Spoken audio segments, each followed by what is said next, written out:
Hi, guys.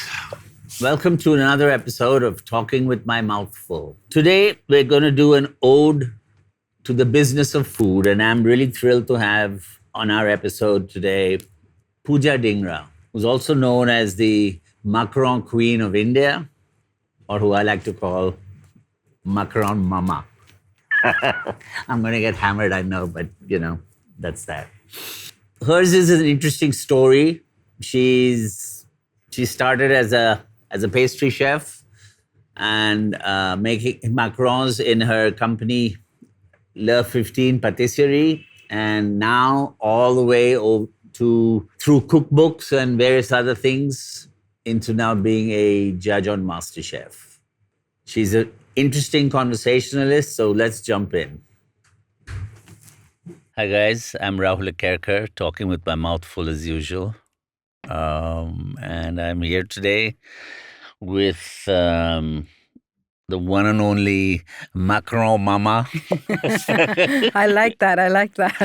Mama Macaron. Mama Macaron. Pooja Dhingra. And we're going to have a little chat today. Very excited to be here. So tell me, of course, the first big question that everybody wants to know is your close encounter with Tim Cook.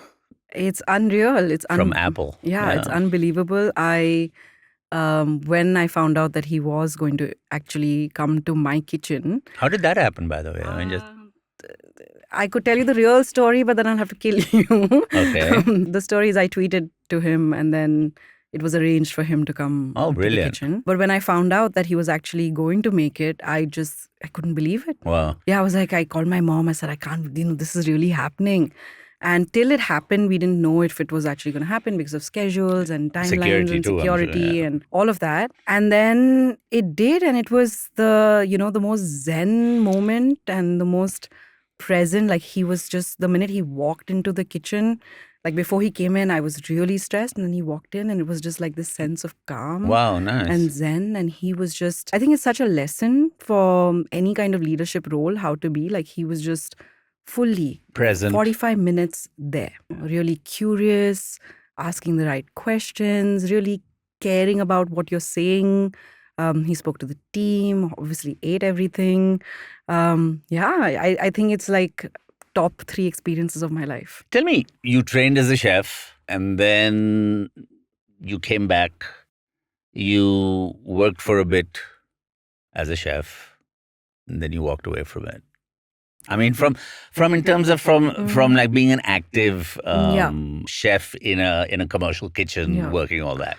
You're doing more on the I guess, for lack of any way to say it, it's more entrepreneurial. It's more on the business side of things. Why the change? So I mean, it was always like this. So actually, when I came back from Paris, I actually didn't work anywhere. I started Le 15 right away. Yeah. And there was just no opportunity back then in any kind of standalone. There were barely, like literally 5 standalone restaurants that you could go and apply to that wouldn't need a pastry chef. And the 5-star hotels would just take people who've, gone through the schools. So I was like, okay, there's nothing for me to do here. And I started my own business. And I think when you start something from scratch, you automatically become everything. Yeah. So I was doing... I mean, I remember back in the day. Yeah. So I was doing everything. I was in the kitchen. So days would start really early. It would start with, we were just 5 of us in the beginning. So even from like taking orders, I was teaching. I used to teach every day, to designing, I didn't understand. I was 23. I didn't know what marketing or PR or any of this. I used to write a blog. A friend of mine told me this 10 years ago, which I never understood, or when I started Le 15, was that the idea of building a business is for it to function well without you. So you have to be completely out of it and it has to be exact. And I used to be like, that's not possible. How can it? And today I'm like, that is my role, as the founder of this company, to eventually in 3 years, just make sure that it can function without me. I think it's just having the confidence slowly and the sense of self to let go, and have someone else do a task which I guess you can do, but to guide them to do it, right? I mean, what was the most challenging part for letting go for you? I never said I've let go. So right there, That's the most challenging part. No, it's just making the time to iterate, I think, with people and encouraging that process is something that I think needs to happen more with me. I'm nowhere near that. I mean, listen, this is the first time in my life I'm working in a structured corporate environment. Okay. I've been my own boss my whole life. What does And this feel like? it's different. Yeah. It's interesting. And, you know, and here things are being more process driven. There's like accountable and transparency and stuff like that. So that's pretty interesting, learning all of that. You know, you schooled in the West, they schooled in the West at the CIA. I never went to culinary school, but I got my training in the West in New York. And, you know, you come back here with this idea of doing something and continuing forward. And it doesn't always translate, does it? Yeah. You know, are you able to bring exactly what you were doing there? In fact, with pastry, it was so difficult. This was, say, 14, 15 years ago that I moved back from Paris. And not only was, ingredients were a challenge, getting the right kind of chocolate, the right kind of butter, which was much harder then than it is today. Today you get everything. Everything's easy, like your beans, everything's easy. But back then it was just hard to find the right supplier, consistent, good price. And then you've learned everything there, which is great. And chocolate at room temperature is amazing. But your chocolate at room temperature is fully liquid. Yeah. So you're And like, it's how do separated it's too, right? The separated fats are gone. and then everyone's like, why is this so expensive? And then it was also a lot about educating people, right? I remember in the start of Low 15, like having to tell people what a macaroon is and actually being at different exhibitions, going to malls, anywhere there was like a festival or an event. I was there with my table with 2-3 of us and just being like sampling it out and telling people, why don't you try it? And people who had traveled and knew what it was appreciated it. And then people who didn't, they liked it, but they were also like, okay, this is a cream biscuit. Or like, why is this? And the biggest one was the eggless part. Yeah, I wanted to ask you about that. That's a huge adaptation, isn't it? Yeah. And it's so funny because when I was in school, I remember this one incident, we were doing, I think the week that we were doing sponge cakes or something like that. And so school would be like, the class would be in French and there was a translator. And so I raised my hand and I asked the chef, and I speak French. So I asked the chef, like, how would you make this cake? Eggless. And he just looked at me, he looked at the translator, and he was like, wait, what?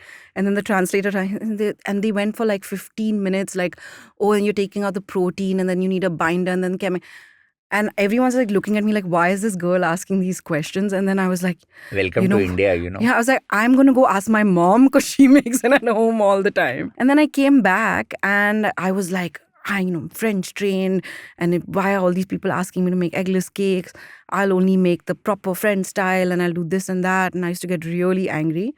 And then 6 months later, I was just like, listen to what people want. If they really want something, take it up as a challenge. Sure. You don't have to like do things the way they've always been done, but what can you do differently? And then the macaroons especially, everyone was like, eggless. And I was like, how do you make an eggless macaroon?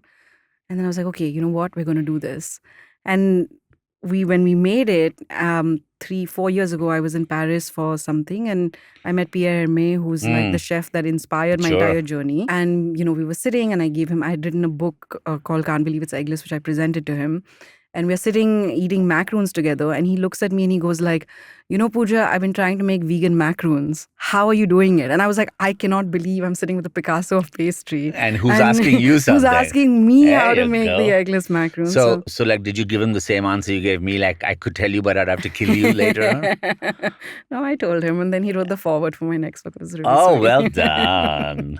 Yeah. That's good. So, I mean, when you went there to study, was it with the intention of coming back to start a business, or you wanted to just learn to cook, or you wanted to do pastry specifically? When I was 16 or 17, I briefly went to law school for 2 weeks. No shit, really? Yeah. I did. Yeah, helps you to like read contracts 2 now? weeks, I mean. Okay. No, I mean, the thing is, it was 2 weeks in, I saw the books and went and told my parents, I don't want to do this. I'm out of here. So they're like, what would you like to do? And I said, okay, I've always dreamed of a cafe. And they're like, well, education is important. So your family's in food, right? Very distantly. No, Okay. They weren't very involved, but there was always some my dad was a silent partner in a Mexican restaurant when I was 13. So we would run around the restaurant and, like see the menus and eat the cakes and all of that. But there was never really like any day-to-day operation. So we didn't know what that life would be like. So my brother and I both went to Switzerland to study. Okay. Yeah. And when I came back from Switzerland, I was like, okay, I want to go to Paris. And my parents were like, that is very expensive, Pooja. We've already spent a lot on your education. And so I promised, I said, I have a business plan. And I was 20 or 20, yeah, I was 20, 21. And I was like, I'm going to go there. I'm going to study this. I'm going to come back. I'm going to open a chain. I'm going to have a central kitchen and this. And they believed me. You had already worked all that out? Yeah. And they believed me. And they were like, okay, go. Damn. Yeah. So I came back and like I said, there was no opportunity to work anywhere. And my parents, in fact, had more faith in me than I had in myself. And I started working out of their home kitchen and just making cakes and things for family and friends. And then at one point, my mother was like, I can't have you in this kitchen anymore. You're creating too much of a chaos. And my dad was like, okay, we'll get you a small kitchen and then you're on your own. So they set me up when I was 23 with a 500 square feet kitchen. And That's a good size. It's a good size. I started teaching and I've been on my own since. I haven't taken a single penny from them since then, and almost paid back half my education. And my plan is to get all of that done. So it's been quite a fun journey. That's amazing. So you think there's a need to Indianize stuff a little bit? Is the Indian palate different? Every palate is different, right? Every country has a different palate. I mean, even when we were in culinary school, the feedback that the Americans would say is that desserts in America are far 30-40% sweeter than what you would get in France. It's a matter of so many things, it's the ingredients, it's the way you're raised, it's so many different things. So obviously the Indian palate is different, and we're used to our food is spice, so subtlety which would normally hit a palate that which doesn't have as much spice would be. So flavor development takes a lot. And like my chef in Paris, he would not eat spicy food. He would not smoke. He would not have, just because he wanted to conserve his taste buds. I mean, and we love sweet here, don't we? We're one of the most diabetic nations in the world, aren't we? Don't kill my business now. I'm not killing your business. As it is doing eggless, next will be sugarless. Then, I'm doing sugar-free. Well, there you go. There you go. So nothing's going to kill it. In fact, it's just going to help it. Yeah, just diversify different verticals. Okay. So you also have become like total master at social media, no? Master, well, yeah. Yeah, I've always loved it. Like I told you, I came back and I didn't really think much about it. I just knew that I would love to tell people my story. You came back when? 2010? 2010. 2009. I started loafing in 2010. I started with a blog. That's all I had. I had a blog, and every day I would go and upload, this is what happened in the kitchen today. I remember vaguely, yeah. And I would put pictures of what happened in the kitchen. And suddenly I just realized that I remember people telling me that, oh, you have to pay for press articles and you have to pay for this and pay for that. And I was like, okay, I don't know how any of this works. But then suddenly I would have people calling me and saying, oh, we love your story and we want to write about you. Oh, we love what you wrote there. Can you write this for us? And I was like, oh, this is nice. So I guess you just have to put your version of what you're doing out there. And if it resonates and if it's real and it's authentic, it resonates with people. So the weirdest dessert you've ever had, or like cake flavor or whatever? The weirdest cake flavor I've ever had. I think we made something. Pablo, the chef who was working with me at the cafe. Where is Pablo now? In Colombia. Okay. Yeah. We made a burnt onion and chocolate tart, which was quite interesting. I can see that working. And caramelized. Caramelized onion. It's not really burnt. Yeah. But he burnt it. But it was really nice. I can see that. It was a bit strange. But it was quite delicious, actually. That's pretty What's cool. the weirdest dessert you've ever had? I don't know. Anything with like rose in it for me is just... You just ate a rose macaroon like 5 minutes back. Yeah, I know. I know I did, and then you're like, why did I put this in my mouth? Yeah, and then I had to finish it. No, in Japan I had quite a few like... Yeah, they can do some pretty weird shit. Yeah, and I don't even know what half of it was, but it was quite interesting. Wherever I travel, I just try not to...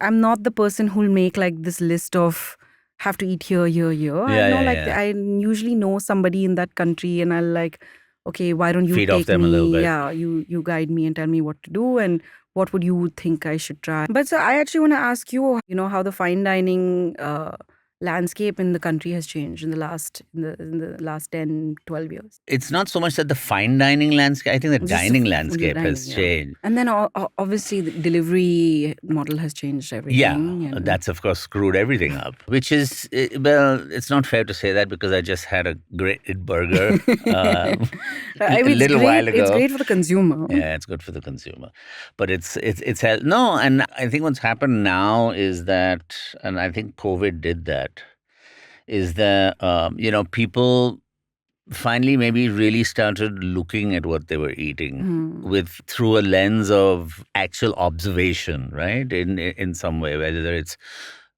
it's sort of underscoring the health side of it or underscoring the way something was constructed or the way it really tasted and sat in the mouth Where the and all that ingredients are stuff, coming where the from. ingredients are coming from. So I think a lot of that happened. I mean, I think people simplified their lives a little bit, but at the same time, there was a need for it to be real, and so I talk about honesty in food. I think that's kind of where we're going. Also, I think now people want a little more. I think they're ready to take a step up and like move forward.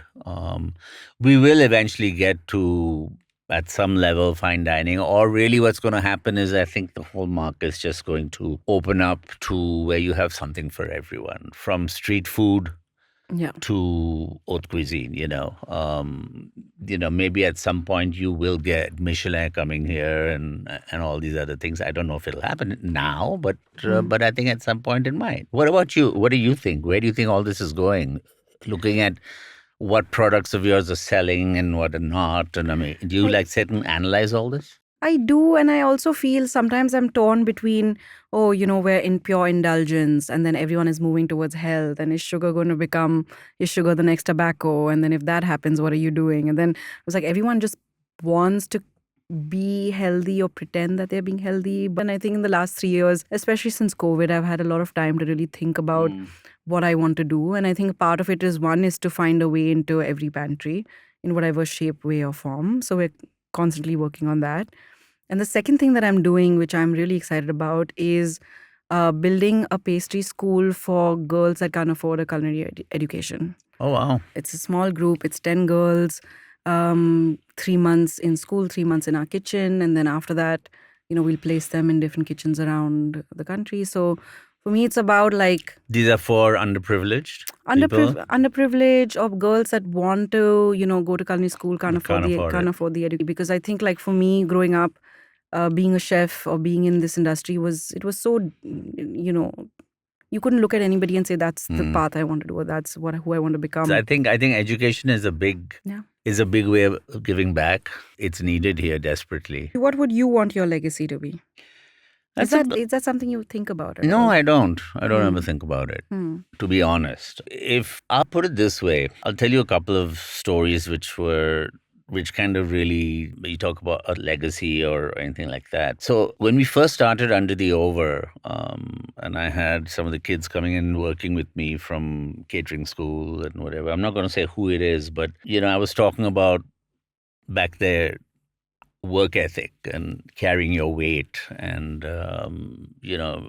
doing above and beyond what you're required to do in the kitchen and stuff like that. And they never understood it. They'd come and go as per, punching a time clock and go away. And eventually he went to culinary school in the US and then started working in restaurants there. And I got a letter from him saying, I finally understand what you mean by carrying your own weight, and thank you, So he understood the importance of, working as a team, working more than what you're really supposed to do in terms of responsibility and stuff like that. And so that to me was a very nice, kind of thing that I made some change in someone's life.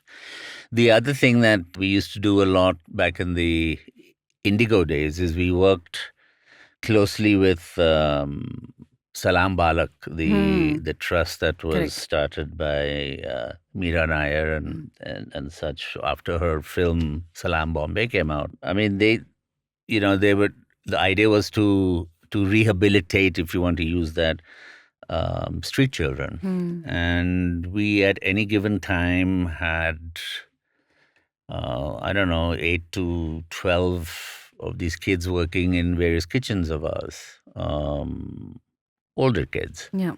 I mean, I remember coming in one day at the Palladium, at the Indigo Delhi, in the Palladium, and this girl who had been working there for a while, she comes out to me, Uncle, aaj main fusili si.